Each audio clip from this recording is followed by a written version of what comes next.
হঠাৎ করে গতকাল বিকেলে বাবা ফোন দিয়ে বলতেছে আসো একটু ঘুরে যাও। আমি অনেকবার করে বললাম যে যাব না, একবারে পরে যেয়ে কয়েকদিন থেকে আসবো, কিন্তু কিছুতেই মানতেছে না, বলতেছে আসো একটু ঘুরে যাও, একদিন থেকে যাও, ভালো লাগবে।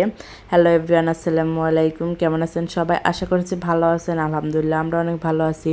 চলে আসলাম একটা নতুন ব্লগ নিয়ে। এই তো বাবার বাড়ি যাচ্ছি, বাবাকে অনেকবার না করলাম কিন্তু কোনোতেই মানছিল না। পরে আমার শাশুড়ি মাকেও বললো, শাশুড়ি বলল যাও ঘুরে আসো, কোনো সমস্যা নাই। তাই আমার ভাই চলে আসে আমাকে নিয়ে যাওয়ার জন্য।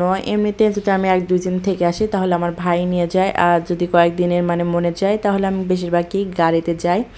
তাই যেহেতু আমি একদিনের জন্য যাচ্ছি, কোনো ব্যাগ ট্যাগও নিয়ে নেয়, তাই বললো যে ভাই এসে নিয়ে যাবে, সেজন্য ও চলে আসছে নিয়ে যাওয়ার জন্য। যেতে যেতে আমাদের প্রায় সন্ধ্যায় হয়ে যাচ্ছে, মেহের এসেও ঘুমাইছিল। তাই আমি বললাম একটু পরে আয়, এসে নিয়ে যা। এদিকে যাইতে যাইতে আমাদের হঠাৎ গাড়িটা তেল শেষ হয়ে যায়, আমার ভাইয়ের গাড়িটা তেল শেষ হয়ে যায়।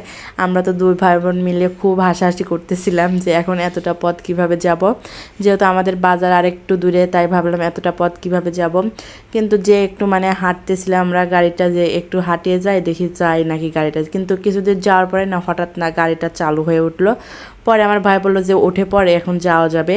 তারপর বাজারে গিয়ে আমার ভাই গাড়িতে তেল তুলে নিল, তারপর আমরা বাসায় চলে গেছি। এই তো বাসায় এসে নিজের রুমে একটু ঢং করতেছিলাম আয়নার সামনে। তারপর বাবা আমার পছন্দের জিলাপি নিয়ে আসে, আমার তো এরকম গুড়ের জলপাই খুবই ভালো লাগে। আর যেহেতু বাজারে গিয়েছিল একটা ইলিশ মাছও নিয়ে আসে, মেয়ে আসছে বলে কত কিছু নিয়ে আসে। এই তো রাতে খাওয়া দাওয়া করে নিচ্ছি। এখানে মা বড়া বানিয়েছিল, ডালের বড়া, আর গরুর মাংস ছিল। আমার তো আমার মায়ের হাতের ডালের বড়াটা খেতে খুবই ভালো লাগে, আমিও বানাই, কিন্তু আমি আমার মায়ের মতো কোনো টেস্ট পাই না। বাড়িতে গেলে আমি মাকে বলি যে বড়াটা বানাও, আর বাড়িতে গেলে মাকে আমার যা যা পছন্দ তাই তাই বানাতে বলি। আর আমার বেশিরভাগই ভর্তা বড়া এগুলোই বেশি ভালো লাগে, তাই মাও এগুলো তৈরি করে। এদিকে সকালে খাওয়া দাওয়া শেষ করে একটু পিঠা বানাবে দেখে এখানে তো বাবা একটা তাল নিয়ে আসলো, সেই তালটা ছেঁকে নেওয়া হচ্ছে। তালের পিঠা বানাবে। আমি বললাম যে আবার পিঠা বানানোর কি দরকার, সে বলতেছে যা আইসো একটু খেয়ে যাও। সেজন্য এদিকে মাও রান্না করে নিয়েছে ইলিশ মাছ, গতকাল ইলিশ মাছটা নিয়েছে, সেটাও কেটে মেটে রান্না করছে। আর এদিকে খাসির মাংস, আর এদিকে মা বলতেছে একটু পোলাওটা রান্না করো। তাই এদিকে আমি পোলাওটা রান্না করতে চলে আসলাম।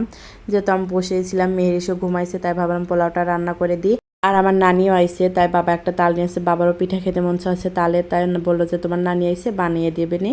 আমার নানি আবার পিঠা মিঠা ভালোই বানাতে পারে, কিছু হইলে আমাদের এটা বানিয়ে দেয় ওটা বানিয়ে খাওয়া দেয়। নানি থাকাই তো ভালো, তাই না? অনেকে নানি পায় না, আমরা আবার দাদি পাই না, কিন্তু নানি পাইছি। নানি এটা বানিয়ে খাওয়াই, ওটা বানিয়ে, পিঠা পিঠাই বেশি নানি বানিয়ে খাওয়াই। এদিকে আমি বানিয়েছি কলা পাতায় তালের পিঠাগুলো, এগুলো আমার বাবার খুব পছন্দ।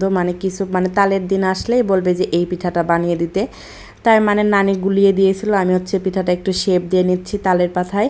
প্রথমে পারছিলাম না, পরে নানি বললো যে এরকম কর, তারপর হয়ে যাবে। এই তো অনেকগুলো পিঠাই আমি বানিয়ে নিয়েছি। আর এদিকে খিরসা, একটু খিরসা বানানোর জন্য দুধ দিয়ে তালের গোলাটা গুলিয়ে নিয়েছে, আর এখানে কিছুটা পরিমাণ গুলগুলাও ভেজে নিচ্ছে। এই গরমে চুলার পরে রান্না বান্না করাও একটু ঝামেলা থাকে, পিঠা বানাতে গেলেও অনেকটা পরিমাণে সময় লাগে, কিন্তু খেতে তো অনেক মজা লাগে। খাটনিশিন অনেক, কিন্তু খেতে তো দারুণ মজা। বাবার বাড়ি গেলেই আমার খাওয়ার উপরেই থাকি, পিঠা থেকে শুরু করে সব কিছু খাওয়ার উপরেই থাকি, খাওয়া শেষ থাকে না। এদিকে আবার দুপুরে খাওয়া দাওয়া চলছে, ইলিশ মাছ, সাথে ছিল গরুর মাংস, খাসির মাংস, আর পোলাও ছিল। আর কিছু করতে বলি নাই, কারণ এই এত গরম, আর যে পরিমাণ গরম উঠছে, তাই ভাবলাম এই কয়েকটাই থাক, যেহেতু গরুর মাংস ছিল সেজন্য আর কিছু করতে বলি নাই। আর এদিকে আমি একটু খিরসাও খেয়ে নিচ্ছি, খিরসাটাও মজার হয়েছিল। এর আগেও একদিন আমি বানাইছিলাম, আর এটা দিয়ে 2বার খাওয়া হলো তালের সময়ে। আর এবার খাওয়া দাওয়া শেষ, বিকেল হয়ে যাচ্ছে, তাই ভাবলাম চলে যায়। বাবা বলতেছে থাকো আর একদিন থেকে যাও, আমি বললাম না আবার এসে থাকবো কয়েকদিন, কিন্তু বলতেছে তাও একবার আসলা না কেন, এসে কয়েকদিন থেকে? বললাম না গরম যাক তারপর আসবো। এদিকে আমার মেয়ে দেখেন কি সুন্দর ভ্যানে পুরো বসে আছে, তার নানা নানি মামা কারো কাছে যাচ্ছে না, রেডি হলে সে আর কারো কাছে যেতে চায় না, এরকম একটা ভাব নিয়ে থাকে। এই তো আমরা গাড়ি করে চলে আসছি সবাই মিলে। আসার সময় আমার মেয়ে তো ঘুমিয়ে পড়েছে, ও সারাদিন ঘুমায় না, খেলাধুলা করছে, তারপর গাড়িতে ওঠার সাথে সাথে ঘুমিয়ে পড়ছে। আর বিকেলের এই সৌন্দর্যটা দেখে খুবই ভালো লাগলো। আমাদের যাইতে যাইতে প্রায় মাগরিবই হয়ে যাবে, বেরিয়ে হয়েছি একটু দেরিতে। আজকের ভিডিও এ পর্যন্ত, ভালো লাগলে শেয়ার করবেন, কমেন্ট করবেন। আল্লাহ হাফেজ।